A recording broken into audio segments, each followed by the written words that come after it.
In the early hours of May 10th, 1940, a deep, unfamiliar hum pierces the quiet streets of Reykjavík. Residents, jolted awake, are drawn outside by the ominous drone of a foreign aircraft circling overhead. Shadows flicker across rooftops as the reconnaissance aircraft prowls the skies, inspecting every corner of the city. This is no ordinary patrol, but rather a herald of a looming threat. Just weeks before, terror had swept across the North Atlantic as Sweden and Norway fell to Nazi forces. Now, the storm of war has finally reached Icelandic shores. 4 dark shapes emerge from the horizon, warships gliding toward Reykjavík's harbor. Police, straining their eyes, soon recognize the flag on board. This is no friendly visit. This is an invasion. As the vessels edge closer, urgency grips the German consul. In a frenzy, he races back to his residence and begins to burn crucial documents in his bathtub, smoke curling up from windows as his staff joins him, destroying papers that could not fall into enemy hands. He knows it is just a matter of hours before Iceland falls into the hands of the Allies. Germany on the offensive. In the early years of World War II, Nazi Germany's rapid advance seemed almost unstoppable. By 1940, Hitler's gaze turned northward, setting his sights on securing vital iron ore supplies from Sweden and outmaneuvering the Allies before they could block Germany's strategic goals. Though Germany had a non-aggression pact with Denmark, on April 9th, Germany unleashed a sudden, brutal assault, launching airborne troops into Denmark's northern reaches and sending warships toward Copenhagen. Danish forces, with limited manpower and outdated equipment, were quickly overwhelmed. At Amalienborg Palace, the King's Royal Guard made a valiant stand, momentarily halting the Nazi advance. Faced with the threat of an increased escalation in Copenhagen, the Danish government surrendered just 6 hours later, making this one of the fastest campaigns in the war. The Nazis' ambitions didn't end in Denmark. Germany was aware that the British were already planning to occupy Norwegian ports to disrupt German supply lines. And so, on the morning the Nazis attacked Sweden, German forces launched a simultaneous invasion of Norway. Their land, sea, and air units striking in a coordinated assault on key locations. German warships swarmed Norway's fjord-filled coast, unloading thousands of soldiers into the heart of Norwegian cities. Despite being vastly outmatched, Norwegian forces staged a spirited defense. At the fortress of Oscarsburg, they opened fire on the German heavy cruiser Blücher, battering it with artillery and sinking it in a fiery explosion. Hundreds of German troops were lost, a hard blow to the Nazi forces. Still, Germany's relentless advance continued. Paratroopers seized strategic airfields at Fornebu and Sola, while waves of Luftwaffe bombers blanketed resistance points. Norway's defenses could hold no longer. Brutal speed and efficiency made the German blitzkrieg tactics a seemingly invincible force, igniting urgent concerns over Nazi expansion. The race to secure vulnerable territories before Hitler's forces could overtake them had begun. Operation Valentine. Wasting no time, Winston Churchill, then First Lord of the Admiralty, launched Operation Valentine on April 11th, a forceful strategic occupation of the Faroe Islands, a crucial Danish territory in the North Atlantic. HMS Suffolk steamed out of Scotland, carrying Royal Marines for the mission, and escorted by destroyers HMS Havant and HMS Hesperus. The task force arrived in Tórshavn, the Faroese capital, on April 12th, their steel hulls glinting as they cut through the frigid Atlantic waters. Tension mounted as the Marines disembarked, firmly stepping on Faroese soil with a clear message. This was not a visit. They were here to stay. Local leaders had little choice. Outmatched by the British firepower, and with Denmark under German control, they accepted Churchill's assurance that the British would return the islands once Denmark was freed. With stern resolve, Faroese leaders complied. This was a crucial gain for the Allies, but Churchill knew that halting the Nazi advance required more.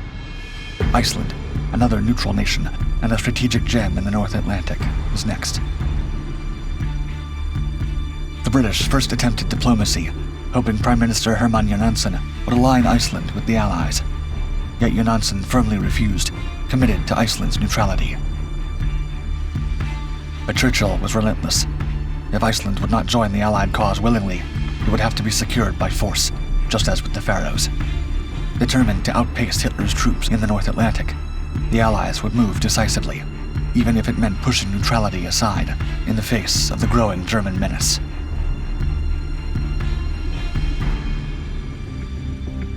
Plotting a British invasion.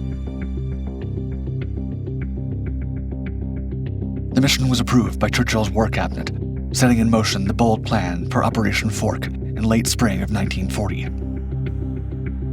Time was of the essence. The British needed to strike quickly to gain the upper hand, suspecting the German forces were already positioning to claim Iceland. The mission would be executed by the 2nd Royal Marine Battalion, a company so young it had only been formed a month prior. Despite a corps of experienced officers, the battalion was largely composed of new recruits, barely trained and untested in combat. Colonel Robert Sturgis, a seasoned veteran of World War I, was appointed to lead the expedition. However, the battalion was equipped with only the bare essentials: rifles, pistols, and bayonets. As the mission progressed, they managed to secure additional light machine guns, anti-tank rifles, and 2-inch mortars. Yet the Marines had barely seen weapons like these, much less fired them. But there was no time to train, and familiarization shooting would have to occur amidst the rocking waves of the North Atlantic on their way to Iceland. The challenges ahead only kept on stacking as preparation ensued. The Marines were given only a handful of poorly drawn maps of Iceland, some reportedly sketched from memory and none particularly reliable. They lacked specialized navigation and communication equipment, and not a single Marine could speak Icelandic fluently. They were heading into the unknown, guided by determination more than certainty. The risks upon disembarking were daunting, with the possibility of armed German agents, Reykjavík police, and even Danish patrol vessels awaiting them upon approaching the island. But the plan was in motion, the clock ticking, and the British forces steeled themselves for the invasion. A fraught start.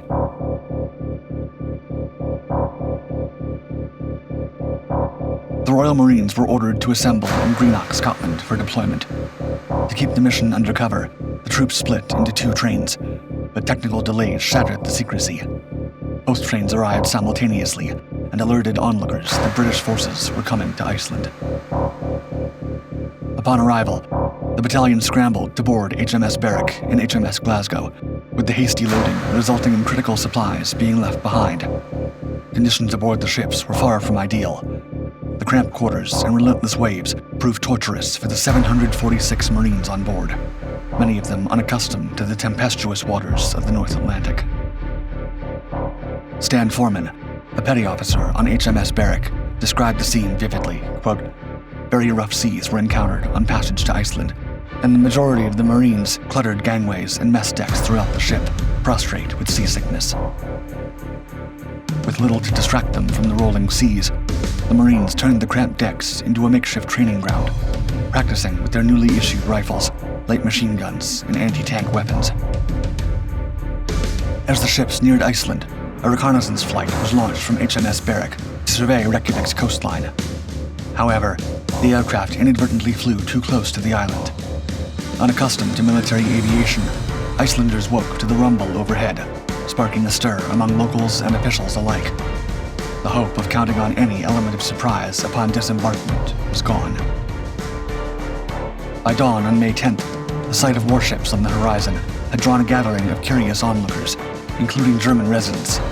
Icelandic authorities, protective of their neutrality, quickly prepared to intervene, enforcing local laws that forbade more than 3 foreign ships in port at once, and forcing the British forces to adjust their plans, transferring troops to the destroyer HMS Fearless to comply.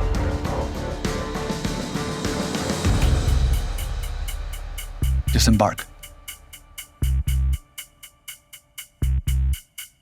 As British Marines set foot on Icelandic soil, it became immediately apparent locals were not pleased with their sudden occupation. According to a witness, as one Marine disembarked, a defiant Icelander seized his rifle, shoved a cigarette into the barrel, and tossed it back to him as he mocked his rudimentary weapon. Despite issuing a formal protest over this blatant breach of neutrality, the Icelandic government chose not to resist the British occupation. Armed Icelandic police observed but did not interfere as British troops spread through Reykjavík, distributing leaflets in broken Icelandic that outlined their purpose: to protect Iceland from potential German aggression and seek cooperation from the locals. Moving with urgency, the Marines raced to secure critical infrastructure. They stormed transportation hubs, unoccupied government buildings. Control of broadcasting networks, the state telecommunications services, and the meteorological office were seized to prevent any chance of Berlin learning about the invasion through Icelandic channels. A top priority was capturing Werner Gerlach, the German consul. This task was assigned to Major Humphrey Quill, one of the first British officers to land on the island. With the British consuls leading the way, Quill marched an entourage of about 30 men to the German consulate. Inside, the scene was chaotic. German officials frantically tossed sensitive documents into a bathtub, setting them alight to keep them from British hands. While most papers were destroyed, the British managed to salvage a few. The roundup of other German citizens in Reykjavík proceeded without further complications. Within hours, Britain had decisively claimed Iceland, thwarting any plans Hitler might have had to seize the island. It was a lightning-fast operation that echoed Germany's own swift takeover of Denmark, but served the Allies' cause, effectively halting any Nazi ambitions to continue with their North Atlantic invasion unchallenged. A new era for Iceland. After Britain seized control of Iceland, Prime Minister Hermann Jónasson faced a difficult reality. Though he issued a formal protest against the invasion, he urged citizens to avoid conflict, instructing the police and locals to treat the British as guests, despite the violation of Iceland's sovereignty. However, as British troops strengthened their hold on the island, local unease deepened. Many Icelanders feared that a foreign military presence would make Iceland a target for German retaliation, bringing the terrifying prospect of aerial bombings and naval assaults to a country that had, until then, remained untouched by the violence of World War II. The full scale of Germany's intentions for Iceland came to light only after the war.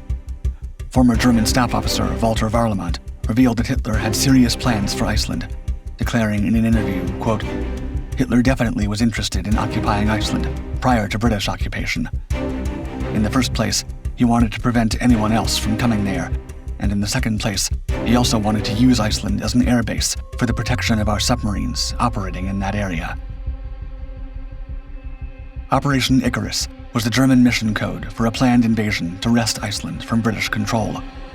The plan called for 5,000 German troops, transported by battle cruisers and protected by limited air support from long-range Focke-Wulf Condor aircraft.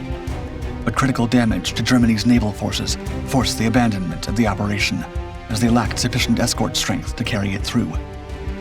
Still, the British remained vigilant, understanding that they needed to solidify their presence on the island to be prepared against any threats.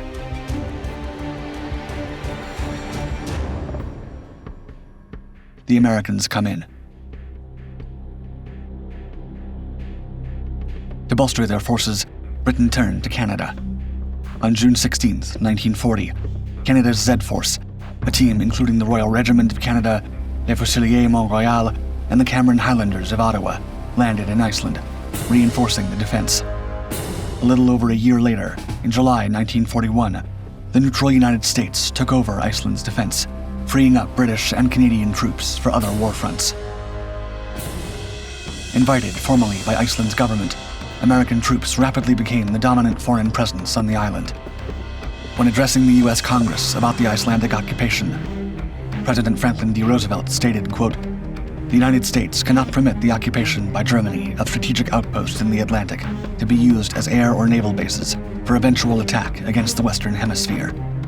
Assurance that such outposts in our defense frontier remain in friendly hands is the very foundation of our national security."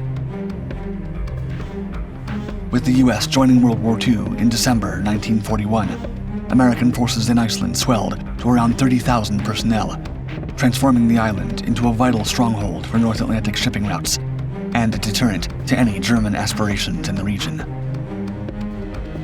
Even after World War II, American military forces remained in Iceland under the 1946 Keflavik Agreement, which allowed them to operate from Keflavik Airport for an initial period of 6 months. As the Cold War emerged, Iceland's strategic location along Soviet naval routes underscored its importance, and in 1951, a new defense agreement under NATO solidified Iceland's role in Western defense. The United States agreed to take primary responsibility for Iceland's defense indefinitely, maintaining a military presence on the island until September 30th, 2006.